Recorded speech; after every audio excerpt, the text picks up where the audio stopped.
Frustration happens with people.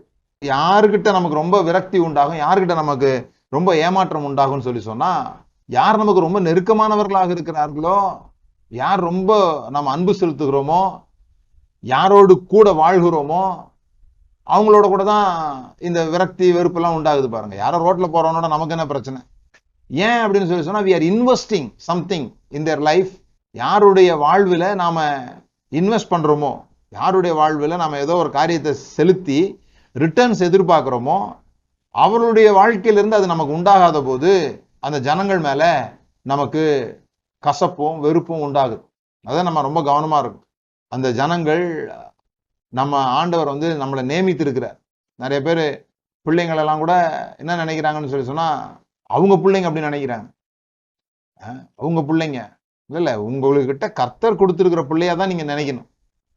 இந்த பூமி முழுவதும் கர்த்தருடைய சொத்து, எல்லாம் கர்த்தருடையது. ஆனா கர்த்தர் ஆதாம்கிட்ட கொண்டு வந்து மேனேஜ் பண்றதுக்காக கொடுக்கிறார். we are not the owners, we are managers. அது எந்த ஒரு விஷயத்துக்கும் சரி, பணமோ உறவோ எந்த விஷயத்துக்கும் நம்ம ஓனர்ஷிப் எடுக்கும்போது தான் ப்ராப்ளம் வருது. இல்ல இதுக்கு ஓனர் வேற ஒருத்தர், ஆனா என்னை நம்பி கொடுத்துருக்கிறாரு, நான் அதை மேனேஜ் பண்ணணும்.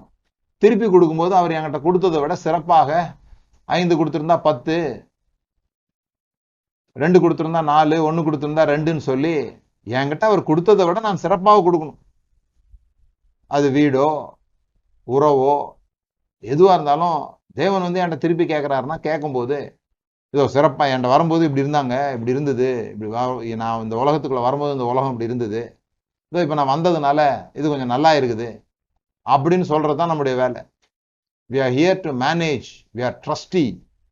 அதுல இருந்து வந்ததுதான் trustworthy. அப்படிதான் தேவன் நம்மளை நம்புகிறார்.